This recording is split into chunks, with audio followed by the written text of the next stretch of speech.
Well, hi everybody. I'm John Ritlin. This is my review of NWA Powerrr Episode 17, Pride vs. Thunder, which actually sounds like an 80s metal album, but I digress. This was actually a pretty fun episode. There was one segment I didn't like. I'll get into why when I get to it, but overall, I really did enjoy this one. I'd love to know what you guys have to say in the comments. Now, they have a new theme.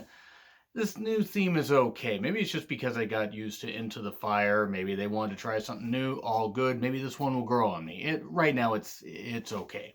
So we have Joe Galley welcoming us, and here's Tim Storm. If he's not the best pure babyface in wrestling, I don't know who is. I would really like to know who somebody else has, on their list. 'Cause if he's not the number one, he's got to be in the top three easily. And also, one hell of a promo. I mean, he's authentic, he's real, he's just himself. Probably not even with the volume turned up. He just has this authentic feel to him.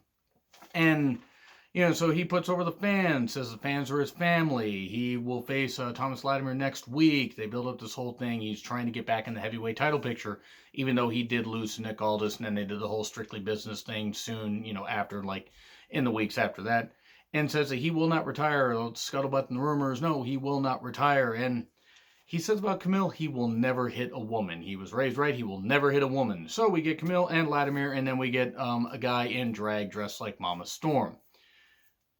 Well, I mean, I guess they're going back. I thought they were going to go back to the whole Ron Garvin thing as Mrs. Lana Lively, but no, they're not going there. This kind of actually reminded me of when WWE did the old day thing. I don't know who the guy was playing Mama Storm, but he's just playing up the whole thing. Tim Storm, of course, doesn't buy it 1 second. I mean, nobody buys it. Everybody's booing this, and he says, and Tim even says, about the guy, you're dressed up like this. Now, I'm not here to judge you, but you're not my mother. You're not this at all. I don't know why you're doing this, but this is ridiculous. And he leaves, and they try to play up this whole thing. Well, that happens. Okay, we get Ricky Starks joining commentary, and it's for Matt Cross versus Caleb Conley, easy for me to say, and nice match. Well wrestled by both. I've seen Matt Cross live a few times, met the guy, really, really tremendous talent, great in the ring. The fact that he's been wrestling for nearly 20 years by this point, I mean, it's getting close to 20 years. The guy is just still incredible in the ring. Caleb is also very good as well. It's a nice back and forth with some good, some good flippy shit, pal. It was really, really, impressive stuff. But these guys made the moves count, and then the shooting star for 3, and Matt Cross wins. And, Ricky Starks putting over the whole thing, and because he's faced both these guys, especially Matt Cross in the NWA TV title tournament. That was some good stuff. I really enjoyed it. We get Nick Aldis with a message to Marty Scurll. There were also recaps of various things. I'm not going to really go into all of that. He wants an answer. He said, hey, Marty, you want to face me at Crockett Cup? If you lose, you have to refund the fans' money. And he says, if give me an answer, yes or no. Make a counteroffer if you have to. Make it something worth my while. I like how they're building this. Really, really nice stuff. We do get recaps of the whole Pope and Eddie Kingston, feud, the building feud and stuff like that, and Homicide being mentioned. And we get Pope and the Dawsons.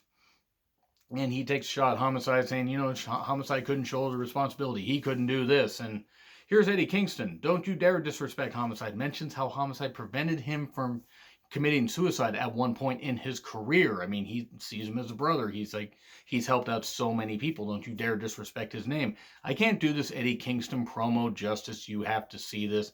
That was authentic. That was real. When you let talents actually just speak from the heart, it can produce stuff like this. And Eddie Kingston is one hell of a promo.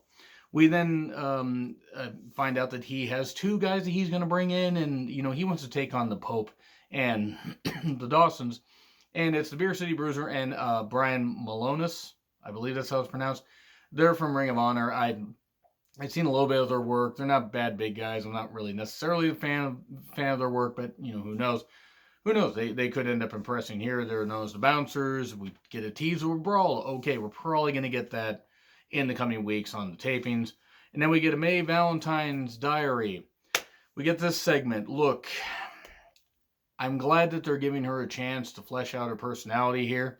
And I'm sure that she has not done a ton of stuff like this. I'm not really that familiar with her career. If you guys know any matches or anything I should check out from her, please leave those links in the comments, or, just type them out and then I'll search for them myself.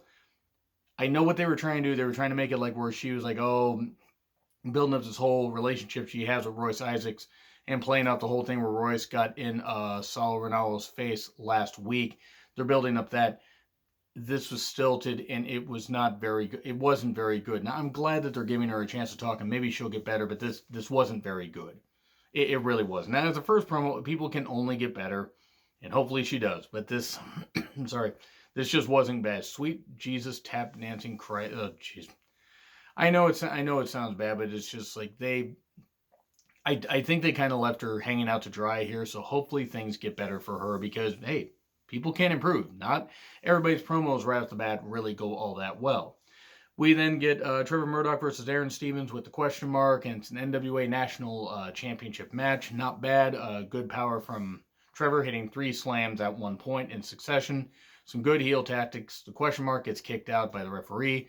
And then Aaron Stevens keeps using heel tactics to take over and delay the match and everything. It's a 10-minute time limit. He keeps throwing Trevor Murdoch outside. He's like delaying this, and eventually gets to where Trevor Murdoch comes back. It looks like we're gonna get Trevor Murdoch almost getting the win, and he gets out of a sleeper. He gets a kick in the corner. Time limit expires, and then he's like, "Well, F it. I haven't won it, but let me hit a top rope bulldog anyway." So he has to face me at some point, and I imagine that was the whole point of this. Not a bad match, and I think they're building up to the whole question mark, abandoning Aaron Stevens in like the eventual rematch, which will probably happen at the Crockett Cup. That would be my guess. Still, not a bad match. Sicky Dice with a subscriber plug, and he says if you get us 100,000, if you get the NWA channel 100,000 more subscribers by March 1st of the year, he will do something outlandish. The most outlandish stuff that the fans can think of. I'm not sure why they would do this, but hey, cool, all right. Whatever you want, fans. I'll do whatever you want. Okay, odd, but, hey, hopefully the NWA channel gets more subscribers regardless. And then we get Sean Mooney 2-minute update about Aldous and Skrull and Starks Run as TV champion and the Lucky 7 rule. And also the upcoming rematch between Thunder Rosa and Allison Kay. Drake and James Storm versus Josephus and Mims. It was a squash. Couple offensive moves from the Jobber team, but basically Mims got beat with a fireman's carry into a backstabber, and that was good.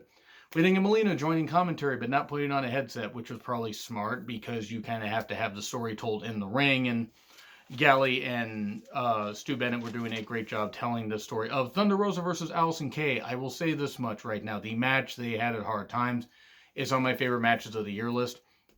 If it's not top 10, and I'm talking in general of just stuff I saw, not everything needs to be a 30-minute classic, 60-minute classic, that match will stick out in my mind.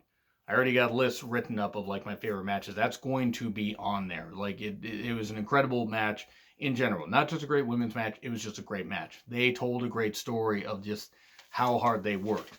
And what they wanted to do to make the NWA Women's Championship matter. So we get some mat wrestling start, some arm focus by Thunder Rosa. Love Thunder Rosa, by the way. Allison Kay, no slouch either, is tremendous in the ring. Uses her size, her height very well. Kay just at one point hitting a couple vicious chops. We get a nice strike exchange where one bounces into the ropes and one hits a forearm. Another bounces in the rope, hits a forearm.